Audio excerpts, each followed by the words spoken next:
Most welcome to SNC classes. I am Sarita and today class topic is virus, viroids and lichens.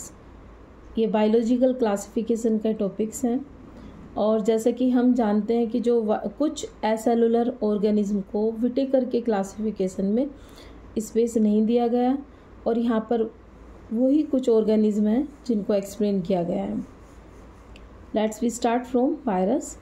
Virus did not find a place in classification. They are not truly living. जो virus हैं उन्हें कोई भी उनका classification में space नहीं है because वो ट्रू लिविंग नहीं है. ट्रू लिविंग से मतलब ये है कि जो वायरस होते हैं वो एसेलुलर होते हैं और आउटसाइड द होस्ट सेल वो नॉन लिविंग कैरेक्टर को शो करते हैं. We understand living as those organism that have a cell structure. जैसे कि हम जानते हैं कि जो ऑर्गेनिज्म सेल स्ट्रक्चर होती है जिसमें वो लिविंग्स होते हैं बट वायरस एसेलुलर है. वायरस में सेल स्ट्रक्चर नहीं होती. The virus are non cellular organism that are characterized by having an inert crystalline structure outside the living cells. जो वायरसेस होते हैं वो नॉन सेलुलर, इट्स मीन वो सेल से मिलकर नहीं बने होते और वो इनर्ट क्रिस्टलाइन स्ट्रक्चर होते हैं आउटसाइड द लिविंग सेल. जब तक वो एटमॉस्फेयर में रहते हैं जो वायरसेस होते हैं वो एक इनर्ट क्रिस्टलाइन स्ट्रक्चर में शो होते हैं. उसके बाद में जैसे ही वो किसी लिविंग सेल में एंटर करते हैं तो लिविंग सेल में एंटर करने के बाद वो एक्टिव हो जाते हैं. Once they infect a cell they take over machinery of host cell to replicate themselves killing the host. इसका मतलब है जैसे ही वायरस किसी भी होस्ट सेल में एंटर करते हैं तो उसकी मशीनरी पर अपना कब्जा कर लेते हैं. मशीनरी से यहाँ पर मतलब प्रोटीन सिंथेसिस है. जब तक वायरस किसी भी लिविंग सेल से बाहर रहते हैं तब तक वो इनएक्टिव कंडीशन में रहते हैं, लेकिन जैसे ही वो एंटर करते हैं दे बिकम एक्टिव और उसकी मशीनरी पर अपना कंट्रोल कर लेते हैं और प्रोटीन सिंथेसिस के द्वारा अपने बहुत सारे नंबर्स को वो बना लेते हैं और फाइनली जो होस्ट सेल है उसको किल कर देते हैं. The name virus that means venom और poisonous fluid was given by pastor DJ इम्यूनोस्की इन 1892. जो टर्म वायरस है जिसका मतलब वेनम या पॉइजनस फ्लूइड से है वो टर्म सबसे पहले पास्टर डीजे इम्यूनोस्की ने उसको दिया था और उन्होंने रिकॉग्नाइज्ड किया certain microbes as causal organism of mosaic disease of tobacco. उन्होंने बताया जो टोबैको प्लांट होता है उसके अंदर एक डिजीज़ होती है मोजेक डिजीज़ ऑफ टोबैको, तो उस डिजीज़ के लिए वायरस ही रिस्पॉन्सिबल है. These were found to be smaller than bacteria. और जो ये कॉजल ऑर्गेनिज्म थे वो बैक्टीरिया से भी छोटे होते हैं because they pass through bacteria proof filter. जो बैक्टीरिया प्रूफ फिल्टर को पास कर देते हैं. After that M.W. Bijernik in 1898 demonstrated that the extract of infectious plant of tobacco could cause infection in healthy plants called the fluid as Contagium vivum fluidum.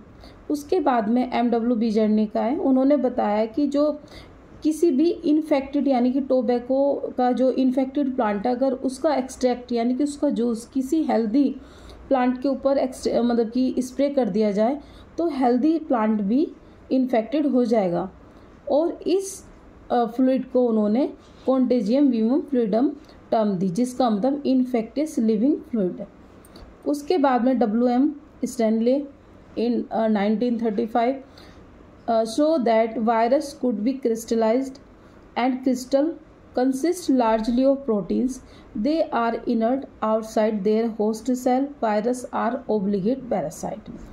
उसके बाद में 1935 में W.M. स्नेले आए. उन्होंने बताया कि जो वायरस होते हैं वो क्रिस्टलाइन फॉर्म में होते हैं और लार्जली जो ये क्रिस्टल फॉर्म है इनकी वो प्रोटीन से बनी होती है और ये सेल के जब बाहर होते हैं तब ये इनर्ट यानी कि इनएक्टिव कंडीशन में होते हैं और जैसे ही इन्हें कोई स्पेसिफिक होस्ट मिलता है दे बिकम एक्टिव.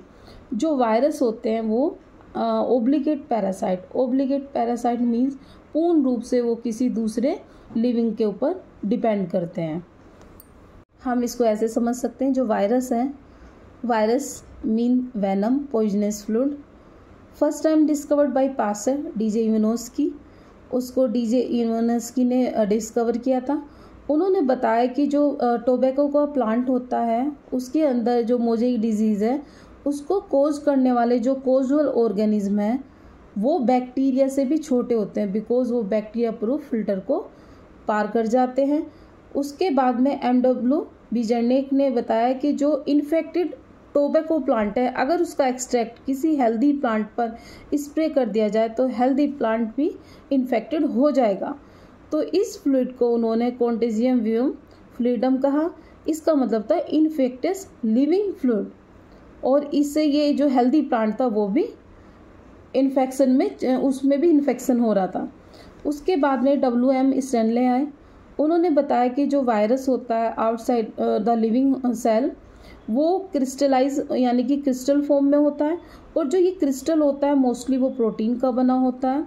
जो वायरसेस होते हैं वो ओब्लिगेट पैरासाइट होते हैं। ओब्लिगेट पैरासाइट मीन्स जो सिर्फ लिविंग के ऊपर अपना जीवन सर्वाइव करते हैं। In addition to proteins virus also contain genetic material that could be either RNA और DNA। प्रोटीन के साथ वायरस में जेनेटिक मटेरियल भी होता है। ये जेनेटिक मटेरियल या तो DNA होगा या RNA होगा। A virus nucleoprotein and genetic material is infectious. जो वायरस होता है वो एक न्यूक्लियोप्रोटीन है, मीन्स जो वायरस है वो न्यूक्लियो से यहाँ पर RNA या DNA से, दोनों कभी एक साथ नहीं होते, RNA होगा या DNA होगा और प्रोटीन इससे मिलकर बना होता है। और जो जेनेटिक मटेरियल है इट्स मीन RNA या DNA वो इन्फेक्टियस होता है, यानी कि जो इन्फेक्शन के लिए रिस्पॉन्सिबल है वो RNA या DNA जो वायरस में होता है वो उसके लिए रिस्पॉन्सिबल होता है। In general virus that infect plants have single stranded RNA। जो वायरसेस प्लांट को इन्फेक्ट करते हैं या उसके अंदर इन्फेक्शन करते हैं उसके अंदर सिंगल स्ट्रैंडेड RNA होता है। Virus that infect animal have either single और डबल स्ट्रैंडेड RNA और डबल स्ट्रैंडेड DNA। और जो वायरसेस एनिमल को इन्फेक्ट करते हैं उसके अंदर या तो सिंगल या डबल स्ट्रैंडेड RNA होता है और DNA हमेशा डबल स्ट्रैंडेड होता है।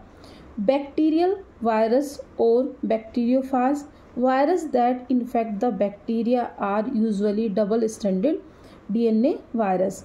जो बैक्टीरियल वायरस जिसको बैक्टीरियोफाज कहते हैं, बैक्टीरियोफाज वो वायरसेस हैं जो बैक्टीरिया में इन्फेक्शन करते हैं, उसमें यूजुअली डबल स्ट्रैंडेड DNA होता है। Protein code called capsid made up of small सब unit called capsomeres.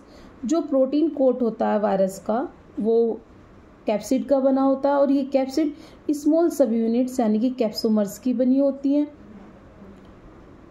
These capsomers are arrange in helical और पॉलीहेड्रल जियोमेट्रिक फॉर्म। जो ये कैप्सोमर्स होते हैं वो पॉलीहेड्रल या हेलिकल शेप में अरेंज होते हैं। और AIDS in human is also caused by virus. AIDS एक कॉमन डिजीज़ है जो हम लोग सुनते हैं, ह्यूमन बींग में एक डिजीज़ होती है एड्स, उसके लिए भी वायरस रिस्पॉन्सिबल होता है। उस वायरस का नाम होता है HIV। In plant the symptoms can be mosaic formation, leaf rolling, curling, yellowing and when clearing, dwarfing and stunting growth. जो प्लांट में वायरस से मतलब कि जो बीमारी होती है उससे जो डेवलप होने वाले फीचर्स हैं या कैरेक्टर हैं वो ये हैं। बेसिकली जिन प्लांट्स में वायरल डिजीज़ होती है उसमें leaf rolling, mosaic formation, curling, yellowing and when clearing, dwarfing and stunting growth होती है। Virus basically nucleo plus protein से मिलकर बना है। जो न्यूक्लियो है उसका मतलब RNA या DNA से है, या तो वायरस में RNA होगा या DNA होगा। जो RNA कंटेनिंग वायरस हैं वो यूजुअली प्लांट को इन्फेक्शन करते हैं, और इसके अंदर सिंगल स्ट्रैंडेड या डबल स्ट्रैंडेड दोनों हो सकते हैं। इन केस ऑफ एनिमल, जो एनिमल के अंदर डिजीज़ कोज करने वाले वायरसेस हैं वो मोस्टली डबल स्ट्रैंडेड होते हैं। और जो बैक्टीरिया को डिजीज़ करने वाला या बैक्टीरिया के अंदर इन्फेक्शन करने वाला बैक्टीरियोफाज है, यूजुअली उसके अंदर डबल स्ट्रैंडेड डीएनए होता है। यहाँ पर दो स्ट्रक्चर दिखाई दे रही हैं। इसमें ये जो फर्स्ट स्ट्रक्चर है वो टोबैको मोज़ेक वायरस जिसकी शॉर्ट फॉर्म TMV है, और ये टोबैको प्लांट में इन्फेक्शन करने के लिए रिस्पॉन्सिबल होता है। इसकी अगर हम स्ट्रक्चर की बात करें तो बेसिकली ये न्यूक्लियोप्रोटीन यानी कि जो RNA एंड प्रोटीन दोनों दो पार्ट से मिलकर बन रहा है। जो इसका प्रोटीन पार्ट है उसको कैप्सिड बोलते हैं, और जो कैप्सिड है, कैप्सिड के अंदर स्मॉल सब यूनिट कैप्सोमर्स जिनसे मिलकर कैप्सिड बन रहा है, और इसका जो जेनेटिक मटेरियल है वो RNA है, और RNA ही इन्फेक्शन के लिए रिस्पॉन्सिबल होता है। जो सेकंड डायग्राम है वो बैक्टीरियोफाज का है। जो बैक्टीरियोफाज है वो मेनली हेड और टेल दो पार्ट से मिलकर बना है। ये हेड है और ये टेल है। जो हेड एंड टेल है वो आपस में कॉलर या नेक से जुड़ी होती है। कॉलर को हम नेक भी बोल सकते हैं। टेल के ऊपर जो कवरिंग होती है इसको सीट बोलते हैं। ये बैक्टीरियोफाज का प्रोटीन पार्ट है, और इसका जो जेनेटिक मटेरियल है वो DNA होता है, और with the help of tail वो अपने जेनेटिक मटेरियल यानी कि DNA को होस्ट सेल में इंजेक्ट करता है और इन्फेक्शन कोज करता है। With the help of tell fibres से वो होस्ट सेल से अटैच होता है। Next topic is viroids. In 1971 Theo Diner discovered a new infectious agent that was smaller than virus and caused potato spindle tuber disease। 1971 में TO dinar ने एक new infectious agent को discovered किया जो virus से भी छोटा था, और उसने पोटैटो स्पिंडल ट्यूबर डिजीज़ को कोज किया। It was found to be a free RNA। जैसे कि हम जानते हैं जो वायरसेस हैं उसमें प्रोटीन प्लस RNA या DNA में कोई भी एक जेनेटिक मटेरियल था, but in case of viroids only free RNA present था। तो it lack the protein code that is found in virus, यानी कि इसमें प्रोटीन कोड नहीं था जैसे कि वायरस में था। हैंस द नेम वायरॉइड, उसी की वजह से उसका नाम वायरॉइड पड़ा। The RNA of viroid was of low molecular weight. जो RNA वायरॉइड्स में था उसका मोलिकुलर वेट काफ़ी कम था, और ये भी एक इन्फेक्टियस एजेंट है। Next topic is lichen. Lichen are symbiotic association that is mutually useful association between algae and fungi. जैसे कि हम जानते हैं सिम्बायोटिक एसोसिएशन यानी कि दो लिविंग ऑर्गेनिज्म एक दूसरे के साथ रहते हैं और एक दूसरे को बेनिफाइट करते हैं without harm. Algal component is known as phycobient and fungal component as a mycobient which are autotrophic and heterotropic। हम जानते हैं जो एल्गी होती है वो फोटोसिंथेटिक होती है, यानी कि उसके अंदर क्लोरोफिल होता है, तो वो फोटोसिंथेसिस की जो रिएक्शन है उसको परफॉर्म करती है।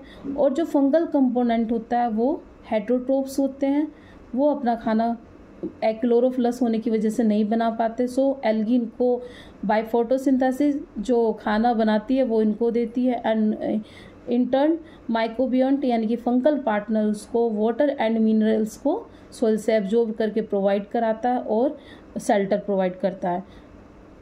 Algae prepare food for fungi and fungi provide shelter and absorb minerals, nutrients and water for its partner. जैसे कि अभी हमने बताया जो लाइकेन है, लाइकेन बेसिकली दो पार्टनर से मिलकर बन रहा है जिसमें एल्गी एंड फंजाई है। जो एल्गल पार्टनर है उसको फाइकोबियोंट और फंगल को माइकोबियोंट बोलते हैं। Fungi absorb water and minerals from soil and provide to algae. In turn जो एल्गल पार्टनर है वो बाय फोटोसिंथेसिस मेक कार्बोहाइड्रेट और sugar and provide to fungi. इस तरह से इन दोनों का एसोसिएशन चलता है, and it is a good lichen is a good indicator of pollution. जहाँ पर पोल्यूशन होता है इनकी ग्रोथ नहीं हो पाती।